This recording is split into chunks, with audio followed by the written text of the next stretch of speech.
Bismillahirrahmanirrahim. Assalamualaikum warahmatullahi wabarakatuh. Bersyukur kepada Allah dengan mengucapkan Alhamdulillah. Berselawat kepada Nabi dengan mengucapkan Allahumma salli ala Sayyidina Muhammad wa ala ali Sayyidina Muhammad. Nah, di sini kami ingin menyampaikan bahwa Buya kalau bertanya kade mawaddah dan kade warahmah.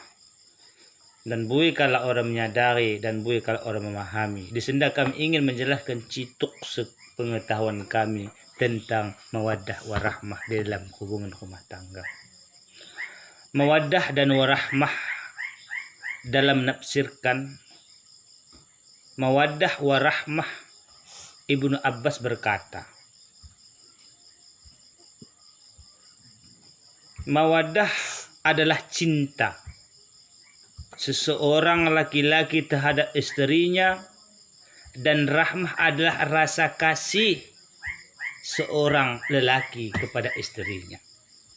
Jika dia ditimpa kesulitan, rahmah di sini bukanlah bentuk balas kasihan atau simpati yang diberikan, akan tetapi muncul dari kelembutan budi dan akhlak serta keagungan perilaku itu sendiri. Cinta adalah suatu kalimat rahasia dalam kehidupan suami istri. Hendaknya kita memperhatikan suatu kenyataan penting bahwa cinta adalah hubungan hati dan harus diatur dengan hati. Pernikahan adalah hubungan akal logika dan harus diatur dengan akal logika. Padahal antara hati dan logika terkadang ada benturan serta permusuhan. Cinta adalah perasaan hati seseorang saling mencintai, akan dibawa terbang ke awan bersama impi-impian yang indah. Sedangkan pernikahan adalah perjanjian nyata yang dengan perjanjian itu kedua belah pihak mempunyai hak-hak serta kewajiban-kewajiban yang harus dipenuhi. Kewajibannya maka kehidupan suami istri tersebut akan retak. Pemahaman cinta yang tidak benar bisa membuat kehidupan suami istri retak. Misalnya, seseorang istri berkata, jika dia mencintai aku, niscaya dia akan melakukan begini dan begini. Kejelian dan menimbang, menilai adalah bagian dari nilai-nilai akhlak, etika yang harus dimiliki oleh sepasang suami istri. Demikian juga perasaan kasih sayang, kelembutan, dan saling memberi sifat-sifat. Inilah yang menyuburkan cinta dan membantunya untuk menghadapi tantangan-tantangan di dalam kehidupan. Selanjutnya, cinta akan semakin tua dan layu seiring dengan perjalanan waktu. Namun akan datang penggerak kedua, yaitu ar-rahmah, yang akan menggerakkan kehidupan suami istri agar kembali berputar seperti semula. Pengertian seperti ini telah dikenalkan kembali oleh Amirul Mukminin Umar bin Khattab ketika beliau didatangi oleh seorang laki-laki yang hendak menceraikan istrinya. Umar menanya, apa penyebabnya? Laki-laki itu menjawab, karena aku sudah tidak mencintainya lagi. Amirul Mukminin itu berkata, celaka kamu. Bukankah kamu membangun rumah tangga atas dasar cinta?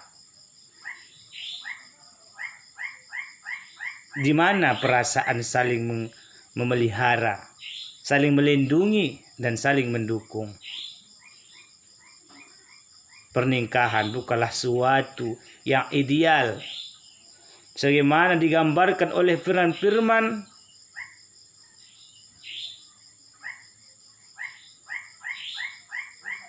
pernikahan adalah seperti istana yang dibangun dengan peristiwa yang terjadi sehari-hari. Setiap kejadian yang terlalu akan membuatnya semakin kuat dan kokoh.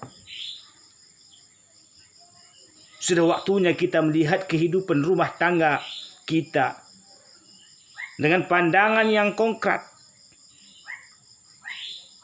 dengan pandangan yang positif. Jangan pernah kita memandang negatif. Ada air mata kesedihan, ada senyum bahagia. Rumah tangga adalah perjuangan melawan kesusahan-kesusahan, serta berlayar menghadapi ombak lautan yang datang silih berganti. Kecantikan tidak bisa diukur, karena kamu sendiri menjadi ukurannya. Pernikahan tidak menjadi kuat kecuali setelah bisa membuktikan kemampuannya dalam mengeraungi gelombang-gelombang kehidupan. Hal ini tidak akan terjadi kecuali didukung oleh dua dayung, yaitu cinta dan kasih sayang. Allah Subhanahu wa taala berfirman dengan artinya, surah An-Nisa ayat 19. Hai orang-orang yang beriman, tidak halal bagi kamu mempusakai wanita dengan jalan paksa, dan janganlah kamu menyusahkan mereka karena hendak mengambil kembali sebagian dari apa yang telah kamu berikan kepadanya. Terkecuali bila mereka melakukan pekerjaan keji yang nyata, dan bergaullah dengan mereka secara patut. Kemudian bila kamu tidak menyukai mereka, maka bersabarlah. Karena mungkin kamu tidak menyukai sesuatu, padahal Allah menjadikan padanya kebaikan yang banyak yang layak untukmu. Wahai saudaraku, setiap apa saja yang terjadi kepada kita, seperti apapun terjadi kepada kita,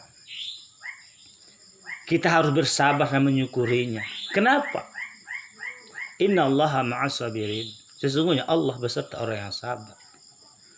Seperti apapun, bagaimanapun sesuatu yang terjadi kepada kita, baik itu suatu kejelekan, suatu hinaan, suatu malapetaka, suatu musibah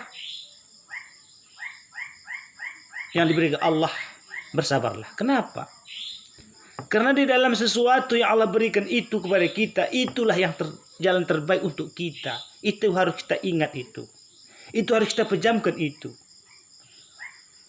Apapun yang Allah berikan, untung baik dan buruk, kita harus menerima. Karena seperti itulah yang terbaik untuk kita. Dan itu termasuk daripada rukun iman yang keenam, menerima takdir baik dan buruk datangnya dari Allah Subhanahu wa taala.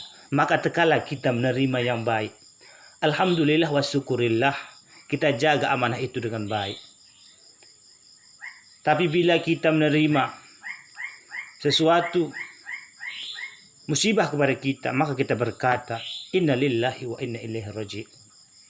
Bersyukur dan berterima kasih, mungkin inilah jalan terbaik untukku menurut Allah Subhanahu wa taala. Aman dan nyaman serta bahagia dalam kehidupan ini, tidak ada beban dalam hidup dan kehidupan. Maka kita termasuk orang-orang yang bahagia dunia wal akhirah. Mungkin di sini saja yang bisa saya sampaikan. Di lain waktu kita sambung Mohon maaf jika ada kesalahan. Wabillahi taufiq wal hidayah. Assalamualaikum warahmatullahi wabarakatuh.